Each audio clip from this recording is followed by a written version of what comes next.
You don't eat clean because if you did, your body will reflect it. Eating clean requires 100% commitment. You go to the gym a couple times a week.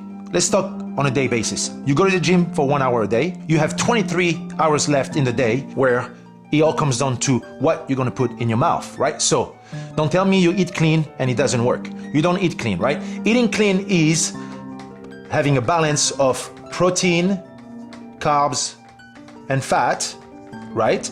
A balance of macronutrients, the right quantity as well, at the right time, specific to your goals, right? So all of that, not just eating clean, the quantity, the timing, and where do you eat it specific to your lifestyle and your goals is gonna dictate if you're gonna be successful at achieving your body composition.